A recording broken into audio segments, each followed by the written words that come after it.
You wanted the best.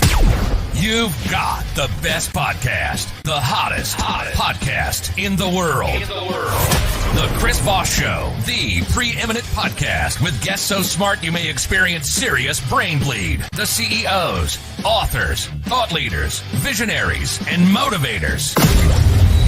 Get ready. Strap yourself in. Keep your hands, arms, and legs inside the vehicle at all times, because you're about to go on a monster education roller coaster with your brain. Now, here's your host, Chris Voss. Hi, folks. It's Voss here from thechrisvossshow.com. There you go, ladies and gentlemen. Welcome to the big show. We certainly appreciate you guys coming by. Thanks for tuning in, as always. A little bit of delay there on the intro. But as always, we certainly appreciate you guys. The Chris Voss Show is the family that loves you but doesn't judge you. For 16 years and 2,000 episodes, we bring you the smartest people, the most brilliant minds, all the people who write the most amazing books, the thought leaders, the CEOs, the presidential advisors, the you name it. The billionaires have been on the show, too. And then just some idiot with a mic is on this show like every episode, too. So we bring these people to you. They share with you their cathartic moments, their lessons of life, the things that can make you smarter, make you more money. I'm not sure if they can make you better looking, because I've seen some of you people out there. No, I'm just kidding. I'm sure there's surgery that you can do. Anyway, we have an amazing young lady on the show. We have Elizabeth Andrew. She is the founder and CEO of her company, 5-time sales leader, top sales leader in 2024. Her accolades are just astounding. She's a fractional CRO, TEDx speaker, and she's working on a new book series we'll talk about as well. So we're going to be talking about her insights and her journey, and you're going to learn stuff, or else. Elizabeth Andrew is a top producing technology sales executive, startup consultant and advisor, fractional CRO, TEDx speaker, and author who has established herself as a leader, motivator, and role model with her inspiring, what the hell, just use both words, of career reentry by breaking barriers into the San Francisco technology space. At nearly 50 years old, wait, what? No. And after a 17-year career break, Elizabeth is a visionary sales leader who empowers startup leaders, founders, entrepreneurs, and small to mid-sized business owners to achieve their revenue goals, scale their businesses, and create sustainable growth by utilizing her... Can Chris learn to pronounce things today? It's the holiday. I took the weekend off. My brain did. By utilizing a proven strategic framework, she lays the groundwork for driving sales and scaling operations, and companies trust her to provide the foundation you need to scale your business with confidence. There you go. Welcome to the show, Elizabeth. How are you? I am fantastic, Chris. Thank you so much for having me. Thanks for coming. We really appreciate having you as well. Give us your .coms. Where can people find you on the interwebs? ElizabethAndrew.com. No S. ElizabethAndrew.com. There you go. So give us a 30,000 overview of who you are and what you do. Yeah, it's great to be here. As you mentioned, I'm a technology sales leader. I've been a 5-time sales leader and CEO and founder of a tech startup that I recently sold, actually. But what really makes my story interesting is that I launched a career in my late 40s with no tech experience whatsoever after 17 years as a stay-at-home mom. So, I'm in the process of writing a book I shared with you. It's called Starting All Over Again. When I was very young and starting out my professional career, I started out in the investment industry and helped build a mutual fund company for Wells Fargo Asset Management. We took it from $0 to $1 billion in assets. And the last region we went into as an investment company was the Northeast, because that's the investment capital of the world, the way the Bay Area is tech. And so I took that region from 0 to 70 million. So I learned how to build from the ground up early on, and I've been doing that my entire life. There you go. And so you work on this. Now, you have an interesting story. Tell us about your story. Evidently, you took some time off from business, or there was some 17-year thing. Tell us about what that journey was. Yeah. So, as I shared with you, I was transferred to the East Coast, and this was in my late 20s. I was tasked with opening up the New England region for a bank, calling on stockbrokers, which was super interesting at the time because this was decades ago and I was the only woman in the room. They were all white men that looked like my dad, as you can imagine, in the Northeast. And when I moved east, my family said, go for 2 years, have a great time, don't fall in love. After taking that region from 0 to 70 million, I did not listen to my parents like most of us on the planet in our 20s and early 30s. And I ended up getting married to a New Yorker and moving down to New York. And I took 17 years as a stay-at-home mom. During that, yeah, it was great. Although you're Californian, and it was quite interesting. I moved to Boston in January, sight unseen, and had kind of a shocking experience with sub-zero weather and trying to drive around with all the crazy Boston drivers. And you're like, where's this sun? Exactly. Yeah. Exactly. Boston, Massachusetts. That's as you can see behind me, now that I'm in Southern California, shells and beach, and so I'm back in the sunny state. There you go. And so, how did Boston go? Do you end up moving back to California there?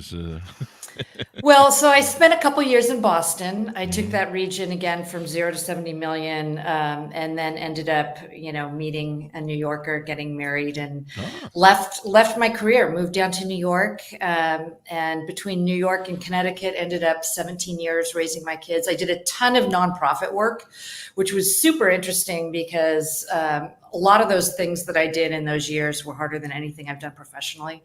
Wow. But, you're dealing with volunteers. You can't fire them if they don't do their job. But it wasn't until I took all of that off my resume that I was able to get back to work. So it was quite an experience. In 2011, I moved back to the San Francisco Bay Area. My oldest son was starting high school. I felt like it was time to get back to work. And so I found that I was absolutely unemployable. Nobody would talk to me. After 17 years as a mom and being on the East Coast. And I ended up finding my very first job back at Putnam Investments. And I found the job through Craigslist. Yes. Yeah. Working for the West Region Director of Sales. So that was really great. I got back into the city. I was working.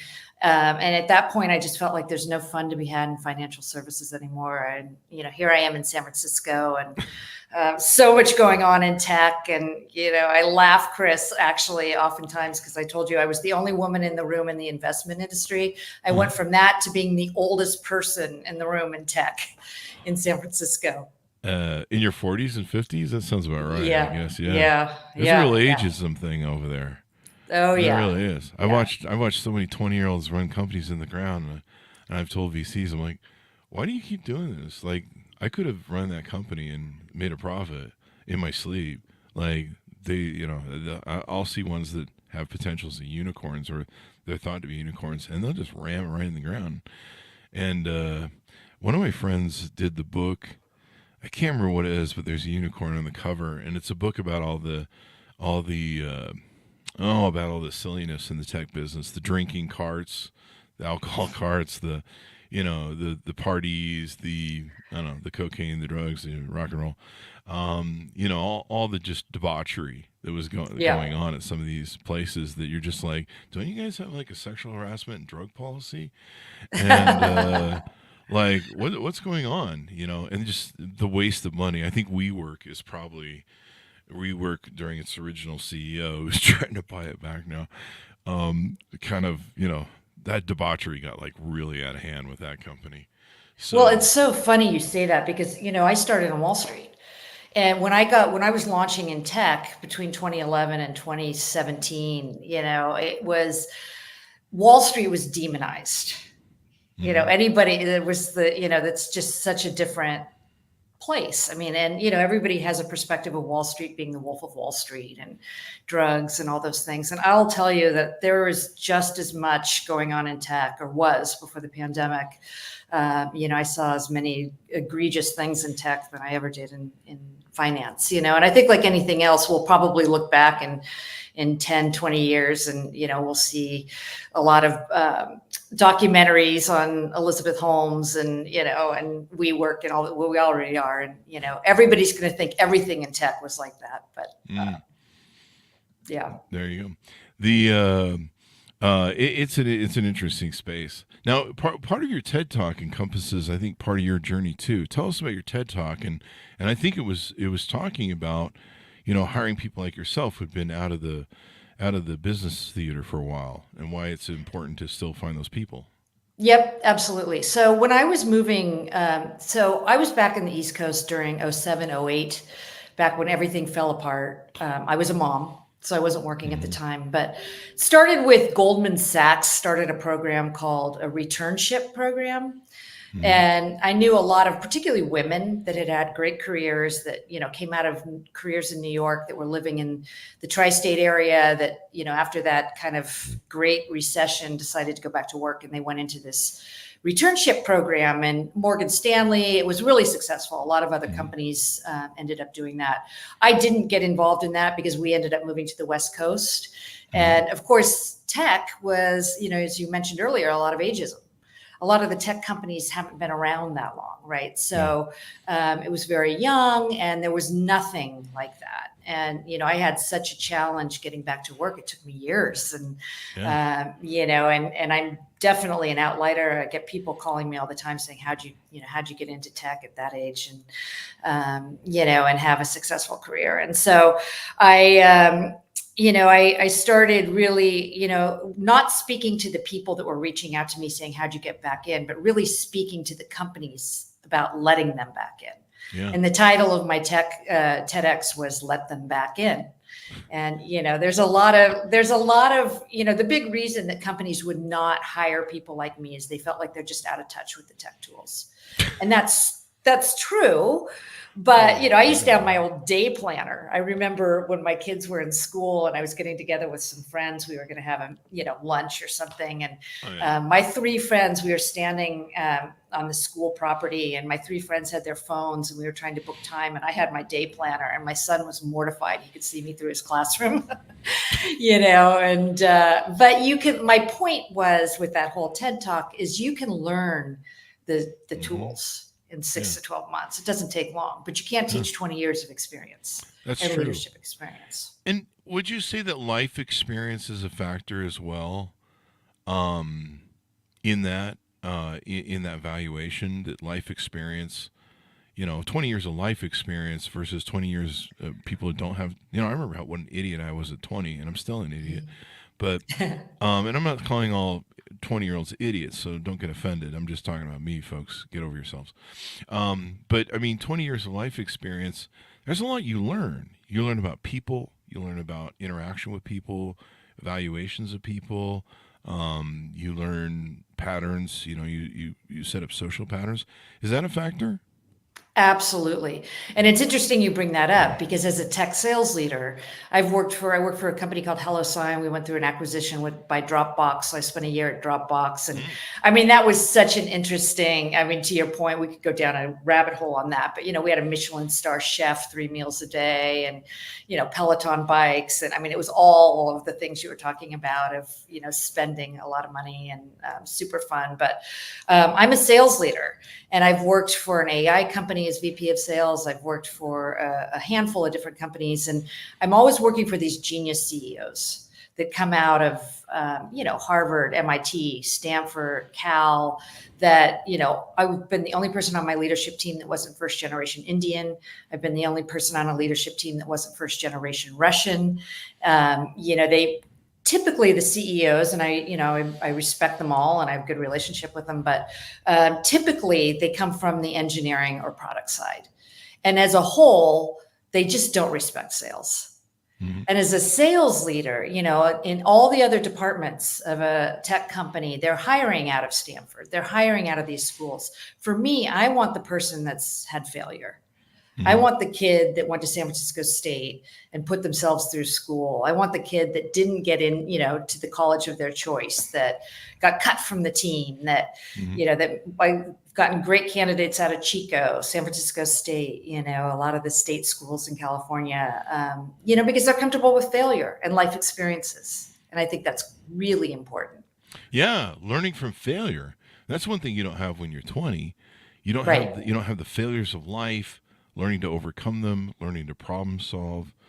I started my first company at 18, and in the interim before we started really successful companies at 22, I worked for some other people that kind of helped finish off the training I needed as CEOs, and so I've worked for myself all my life. I think there was a stint I did in the after the 2008 crisis where I helped somebody build a mortgage company for about a year as an investor. Well, they were investors and I was running it. But other than that, I pretty much always worked for myself. And so if I was ever decide to go get a job at like some place or something like that, like I'd have the worst resume ever. But I've started probably 30 different companies. I survived. We built an empire of companies in 2008, decided to come along, and my biggest jewel was a mortgage company for 20 years. And that ended badly. Actually, it wasn't bad. It just ended. But, and so I've been through so many reinventions and cathartic moments of myself, 2 or 3, where I had to learn the life lessons of whatever, but I'm really good at people. I've had thousands of employees. I know people really well. I know hiring really well. I know right. Well, and evaluating people. And I'm of the sort of person that when I look at people, this is my fucking money I'm putting into them when I hire. It's very different than when you're just some Joe at a PR at the HR division. And I'm not minimizing your job, folks, but it's not your money. It's a whole lot different when you're looking across the desk at somebody going, do I want to put my personal money into this person's employee? Or a dinner date, for that matter. That's a joke, people. But it's true. And so my analyzation of people is really harsh, or it's not harsh. It's very detailed because it's always been my money, and I'm like and when I make really bad decisions at hiring the wrong person, it's very painful, and it's my money that goes out the door. It's not some investor, corporation, stockholder balance sheet that's going to affect. Yeah. And so I think I would have a lot to offer people if I came out of the woods and decided to work for other people, like you've talked about in your TEDx. I think I would. I know. I think maybe there's a large part of mothers that come out of, they did the young years of motherhood, and it certainly saves a lot in child support these days. If you've seen the prices of child support's like bigger than a house mortgage right now. But these are people who've learned life lessons. They know things. They've been through failures. I've been through so many cathartic things. I've proven that I'm a non-quitter. I probably should have quit everything a long time ago. But yeah, I'll watch. I've seen companies and I'm just like, they're doing everything wrong. Like I'll be talking to their investors. I did that with Twitter. I had my ear in Fred Wilson's ear and would cause fights on the board. Yeah, it's just because I haven't worked for the man for 35 years or whatever, how long it's been, doesn't mean I'm stupid. Maybe it does. Right. No, I cannot agree with you more. I and I think that's one of the things we're seeing right now. I'm actually doing this entrepreneurial journey for the first time. I'm now, since I sold my company a couple of months ago, I'm now running my own company and consulting and a number of things. But this is part of it. You've seen, particularly in technology over the last year and a half, we've seen so many horrible layoffs, people being let go on the 23rd of December with no benefits and severance to the end of the year, people being laid off, right before their wedding. And, there's just, there's a certain number of these founders that lack EQ. And, it's the most expensive thing that companies do, to your point, is have a bad hire. And, you feel that a lot more as an entrepreneur than you do if you're a hiring manager or a VP within a corporation, but it's still an extremely expensive thing. And I think one of the things that, aside from technology and sales, that I'm really passionate about, and I'm working with some companies on now, is compassionate leadership. And, it's amazing to me as, somebody who's gone through a lot of challenges too. And I believe in post-traumatic growth. I think that's a real thing, after going through some really challenges, that's what makes us better, stronger, and all the things. Right. But, a lot of these leaders don't realize that if you want to get the best performance out of your people, you've got to find out what motivates them and gets them excited and makes them feel good. And for me in technology, when I was just an individual contributor as a salesperson, I'm not interested in ping pong and karaoke night. I want time with my kids, or, and, if you can figure out what motivates your teammates, and it could be all something different, you're going to get a much higher performance out of them. Very true. So you're not interested in the 16-man foosballs things and the liquor carts pulled around on a Red Ryder pull truck? Sake bombs. Sake bombs, yeah. Yeah. I mean, you wonder how anything gets done, really. I mean, I couldn't get employees to do the work when we didn't have alcohol in the office. I don't know, maybe that was the problem, but Utah kind of has some laws about that, so, But, you're right. I think we've changed into a mode of servant leadership now, or what you call compassionate leadership, understanding what motivates people, learning to get the best of their human desires, what people want, how they want to feel fulfilled as a human being, how they want to feel that they're growing, they're exercising their potential. Now, there's some people that don't give a shit. We've seen those people on Office Space. But there's I think most people want that, especially the newer generations. And you're probably talking about that as well. These newer generations, the millennials, especially the Gen Zs. I imagine the Gen Alphas are going to want something more. Yeah. And I love that too. And I think, to your point earlier, we're seeing actually one thing I've seen a lot over the last few years, particularly since the pandemic, is we're seeing a lot of teachers transitioning into tech sales. But I find, and I don't mean to judge anybody's leadership skills, but one thing that I think is really a great asset to leadership is being a mom or a parent. Yeah. And a parent of teenagers, right? And I have a Gen Z. Yeah, exactly. You can manage anything. I understand millennials. I understand Gen Z. I live with them. You've been changing their diapers, so yeah, exactly. No, it's very true. If you can survive teenagers, you can do anything. It's true. I've stepped in that role a little bit for pseudo stepdadding, and man, they eat the fridge as soon as you bring the groceries home. Yes, they do. They just you're like, where did those bags of food go? And they're like, they're gone. You have more? And you're like, it didn't even make it to the fridge. Yeah. But and then all their other challenges as they grow, and everyone goes through it.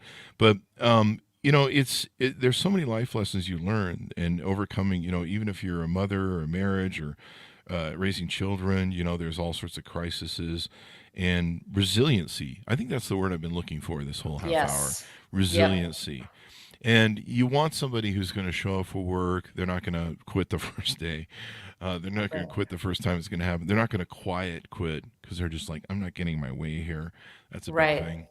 And you want somebody who's resilient and who can do that. And sales is a great way to learn that resiliency, or a great way to utilize that resiliency, because you're going to get told no a lot. So it's kind of like working with teenagers when you ask them to do the chores. Yeah. And that's it.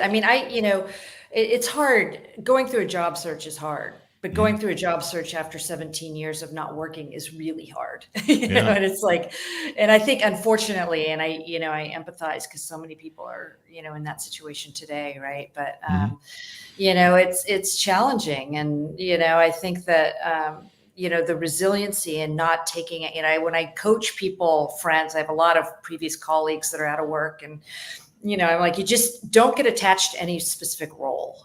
You just have to, and not take it personally. You just never know.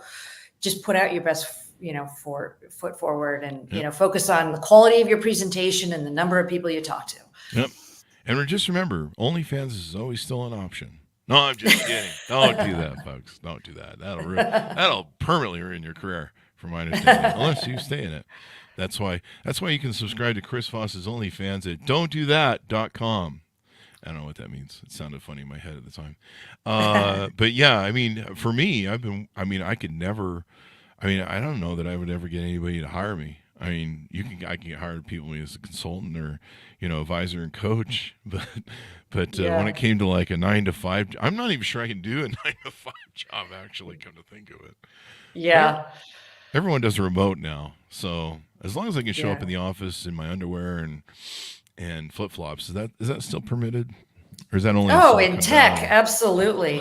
In fact, I remember it was funny because when I was, this part of my book starting all over again, that it should be out by end of the year. But when I started out in the investment industry, this was decades ago, and I was transferred to Boston. And I remember going into a Merrill Lynch office in downtown Boston. And I'm wearing a business suit and pantyhose and heels, and calling on, there were 500 people in the room, and they were all white men that looked like my dad, and then, I was talking, flash forward, when I was at this company, Hello Sign, and I was employee number 40. We were a startup, and, in a really cool startup space in San Francisco with the brick wall and the ping pong tables and the little named, and we were selling to engineers. We were selling APIs to engineers. And I was just an individual contributor at the time. And I was in the office talking to our CEO, and I had a hoodie on. He's like, "Have you always worn hoodies and sneakers?" I'm like, I'm a chameleon, it's comfortable, but you have to kind of adapt. I like how there's kind of a sexist sort of thing. I showed up at a job interview one time in pantyhose and heels, and boy, they were not happy with me. So I don't know what the hell's going on there. It seems kind of some prejudice going on. But yeah. So now you've started the entrepreneur journey, and I imagine. So tell us about what you're doing in your consulting work and how you help people. Yeah. So this is, it's funny you're talking about not being able to go back to, working for a corporate role. This is my first attempt at, being an entrepreneur. Now, having said that, I was CEO and founder of a tech company, but it was, it was a little bit different, so this is on my own. And it's not for the faint of heart, but I'm having a great time. Really what I'm working on is I'm working with some tech companies, but I'm actually finding quite a bit of business through like entrepreneurs who are, maybe a little further along. What I'm really good at is helping founders and CEOs who are doing founder-led sales.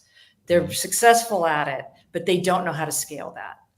And, one of the biggest challenges that a lot of founders have is that, their first few sales hires are usually a disaster. They either hire a VP at a very expensive price too early, or, they hire the wrong people. And, it's very, very difficult for particularly technical founders, but really for any founders who've been doing founder-led sales to find people who are going to be as passionate about it and have the knowledge that they do. So what I do is I come in and I do either a 3 or 6 month, engagement with them, and I build out the whole sales playbook, the sales process, sales stages. I get down their pitches and presentations, and I evaluate their people, their processes, and their positioning, and create a whole strategy for them to make it scalable. There you go. And so how do people onboard with you? How do they reach out? How do they shake your hand over, maybe a call or something like that to see if you're a fit? Yeah. Both of them. So I'm launching my website. I take emails on there now. It's going to be rolling out really quickly, but it's a coming now page. But there's actually a free sales playbook template, which can really help people. If they want to come down to like really evaluating all this stuff, but it's pretty high level. You can reach me at elizabeth@elizabethandrew.com. And I'm also very active on LinkedIn. I'm Elizabeth A. Andrew on LinkedIn. So, reach out to me and I'd be happy to take a discovery call and see if there's a way that I can help you, grow your business to the next level. There you go. And do you focus on certain types of business, technology, or are you open to all types of business? Or I really am. I really was focused on technology, and I've had a couple of really extraordinary experiences recently, Chris. I had a chance to go to Necker Island with 30 entrepreneurs and Richard Branson, which was really incredible. And, I've done a couple of other sort of entrepreneurial events and had an opportunity to meet some people. There's one person who has a publishing company and helps authors. She does retreats for authors. She's been extremely successful. And so I'm working with her to help, again, she's the one who's been selling. She's up to 7-figure business now, but she needs to grow and pass off some of the sales efforts. So I'm working with her. I'm working with a marketing company. So I really, I can work with anybody that wants to grow. Yep. I wonder if we had her on our show. We've had a number of publishers and advisors on the show. So we've had the publishers, and we have publishers post people on the show that write books. We're a lot in the publishing area. That's what we're into. But we've had a lot of great gals in that do it. So I wonder and they host like several retreats that are really nice. So there you go.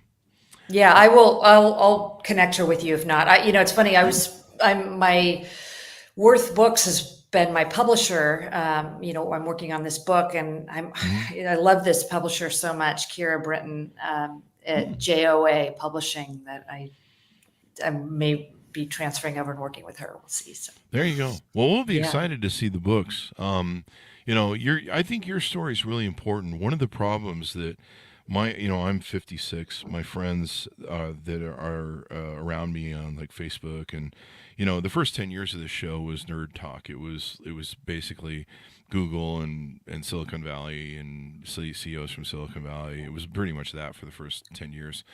And so I seem to surround myself with a lot of nerds. Sorry, I was an 80s kid. But Revenge of the Nerds. But a lot of them, 50s, 60s, these guys are great. They were in Silicon Valley at the beginnings, the beginning, back when it was all trees, folks. One of my friends, one of my friends was kind of the first, I think he was the first employee of Steve Jobs. And what's his face? Woz. My other friend, his mother and him used to put the chips in the first Apple II computers. They were part of a garage assembly team. But a lot of them have been were in the early days of tech in Silicon Valley, and they've hit this wall of ageism, and it's a pretty ugly wall. Even in their 40s, and with the big turn of these young kids running the Silicon Valley stuff, and I'm not saying that's bad at all. I kind of get why, tech does that, because, they can live 24/7 on, like, I don't know, 8 balls and what's that one, like, I'm trying to think of a caffeine drink. Monster. Red Bull. Red Bulls and Monsters and 8 balls, pretty much. I'm not sure what 8 ball means. I just heard that from a story. But you're an 80s kid. You probably do. I definitely am. That's right. So 80s. People are looking at my references on the internet. But they're having a lot of ageism problems, and they have resumes. Like, they didn't take 17 years off. They have like really good resumes, and I know they're smart because they talk about shit, and I'm just like, I don't know what they're saying, but it's clearly technical and smart. But it's sad to see them, because they have so much experience and life experience and business experience, and you're right. There needs to be more evaluation of these folks. Well, the advice I would give to them is that it's all in your attitude, and I'm older than you are. And so I've got a couple years on you. Wait, you're older than I am? I am 58. Yes. Get the hell out. You said you were 50 in your bio.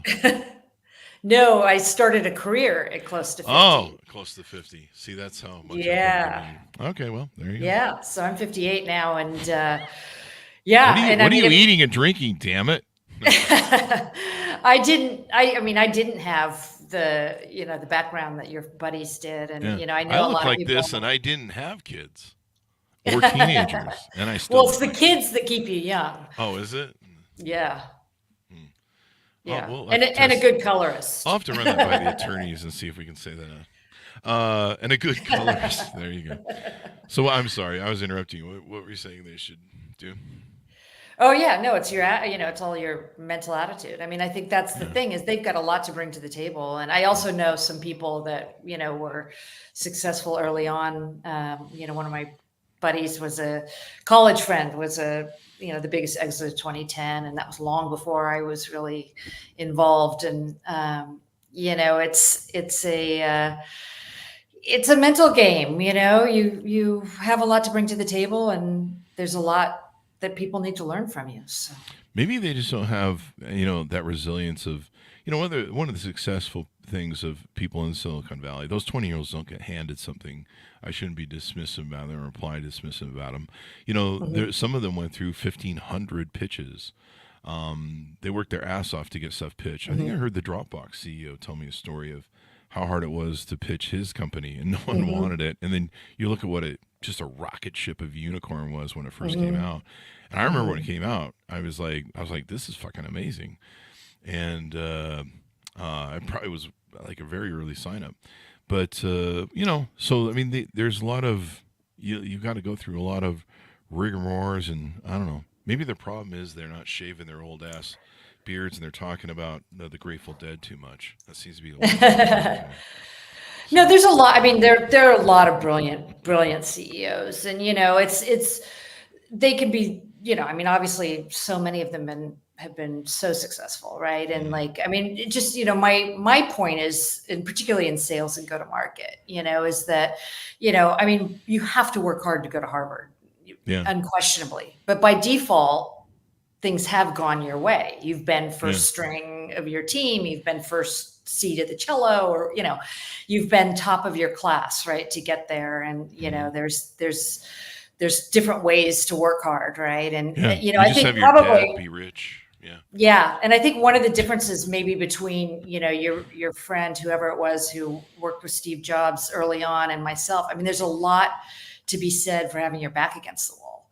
I yeah. walked out of a 21-year marriage with nothing. I was left with Wow, absolutely nothing, and I had to support my 3 kids. And wow, so I was a mama bear, wow, and I wasn't going to let them, not have a good upbringing, and so I was 100% custody of them, and so I worked really hard to make sure that I could provide for them. And yeah. I had that motivation that if you've already been successful and you're in your 50s, you might not have quite that drive.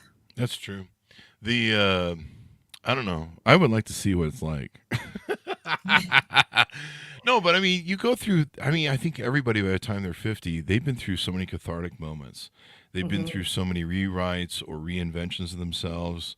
And if you're not, I hate you. Um, but Yeah. we've all. I don't think there's anybody who goes through life on a perfect run. I mean, No. I tell that to people all the time when they think they have FOMO or they see people on Instagram. They think that there's some people that they just you look at, like, they'll do that to movie stars. They'll be like, oh, his life is just so perfect from beginning to end. And you're like, no, they go through like cathartic moments all the time. Like one time in 1980, Tom Cruise got a hangnail, and he suffered for like at least 24 hours. And so there you go. A funny story on that. This is kind of my kids had gone when we were in the East Coast. My kids ended up going to Greenwich Country Day School, which is a great school when they were younger. This is kind of before the wheels fell off the bus. And I was, I was doing a lot of volunteer work at the school as well as other nonprofits. And I remember coming out of this upper school parent meeting, and everybody the mothers just looked tired, Mhm. and I went down, I was volunteering in the lower school where there's kindergartners. And I was sitting there with one of my friends who was on the faculty, and I was like, there's a different look the mothers that, and mostly mothers and some fathers that are dropping off kids at school, there's just a different look. And the difference is nothing bad has happened to them yet. They just haven't, they haven't had a high schooler kicked out of school for doing drugs, or a parent who's sick, or a spouse who's lost a job, or, you don't hit 50 unscathed. Basically what you're saying is they didn't have teenagers yet. Yeah, exactly. So there you go. Yeah, I think everybody, even if you're, even if you're born rich, even if you're born extremely beautiful like I was, or you have talent like sports or some sort of skill, I think there's things that fall into your path that challenge you as in your either your ego or your identity or your cathartic moment. Who's that one Olympic young lady who was breaking all the charts in gymnastics, and then she just had a mental breakdown, and I think it was over some family issues. I think someone in her family died that had an effect on her, but she was like winning all these. She was like spectacular on the courts and going viral on the gymnastics thing. Her name's on the edge of my biles.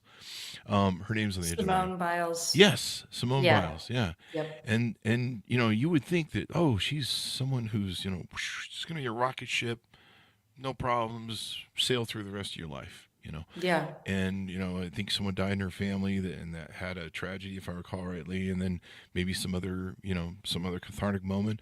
But I think everyone gets challenged in life, whatever their kind of, I don't know if it's just necessarily your weakness, but life is a game of survival. The universe is a game of survival, and right. And hell, companies should look at you and be like, "You made it to 50, right? The way you are, you're hired." Because anybody who can survive this far is going to be around for a long time. I work all the time. And you're learning this you probably always knew this, but as a entrepreneur, you're on all the time. Like, right. I used to dream business. I used to dream about who I would fire the next day and how I would do it, and whatever meetings. I don't know what it was. Like every night I would dream about business, what it was going on my agenda the next day. Like if I ever dreamed of a beautiful young lady on a beach, I'd be like, oh my God, that was a miracle. Like every night was business. Every night was business dreams and nightmares. And you're on 24/7. Like, I'm not on, like I don't work really an 8-hour day per se, but right. I'm pretty much on 24/7. I'm thinking about my dreams. I'm thinking about as I'm going to sleep. Did I answer that email? That sort of thing. Did I send an email to that beautiful girl on the beach that I never dream about except once in a while? And so you're always, you're always on. You have a client that pings you at 10 o'clock at night. Hey, I need to talk. I got some, something's on fire over here and we got to fix it. And you're like, okay, well, I guess I'm not going to watch the episode of The Bachelor. No, I don't want that crap, folks. Don't do that. But you're like, well, I guess I'm going to do some work. But you're always in that state of mind. And so for me working for somebody would be a great thing because, I'm not one of those 5 o'clock punch out people. So, right. And as a mom, if you're a mom, you're not a 5 o'clock punch out people. You're right. always on as a mom, right? Family, right? Like that. But it's different, and I'm finding that. Like I have a friend of mine in tech who's an influencer, and he said to me, if nothing happens, nothing happens. It's true, and that's the entrepreneurial life, as opposed to corporate. You can leave it whatever, even if you leave it late at night, you can turn it off. There you go. If nothing happens, nothing happens. I think that's my sex life. Anyway, moving on. The jokes, people. So Elizabeth, once again, tell people how they can reach out to you, handshake with you, onboard with you, put calls into you. They can, of course, download your custom sales playbook template as well. Yep. Yeah, absolutely. You can reach out to me through LinkedIn, Elizabeth Andrew. It's actually the URL is Elizabeth A. Andrew on LinkedIn. ElizabethAndrew.com is my website. I'm taking emails, and I won't even have to. You don't even have to get your inbox slammed because I don't even have a newsletter yet. But I'm collecting emails, and you can certainly reach out to me at ElizabethAndrew.com if you're interested in having a conversation about how I might be able to work with you. Do you know how I can get the email to the girl on the beach? Elizabeth@ElizabethAndrew.com. I'll find out. She's blonde. Anyway, that's a good callback joke. I might have to bring that back for later shows. Thank you very much, Elizabeth, for coming on. And let's get more people with experience and older hired, damn it. Or else. Damn it. Let's do it. Or Yep. else. So there you go. Yeah. Give me this .com one more time as we go out. www.elizabethandrew.com. There you go. Thanks for tuning in, everyone. We certainly appreciate you guys being here. Go to goodreads.com/Chris Voss, LinkedIn.com/Chris Voss, Chris Voss1 on the TikTokity, and ChrisVossFacebook.com, I think it is. Isn't it Facebook, Chris Voss? I don't know what it is. I'm over on Facebook. Just go over there, damn it. Thanks to everyone for tuning in. Be good to each other. Stay safe, or else, and we'll see you next time.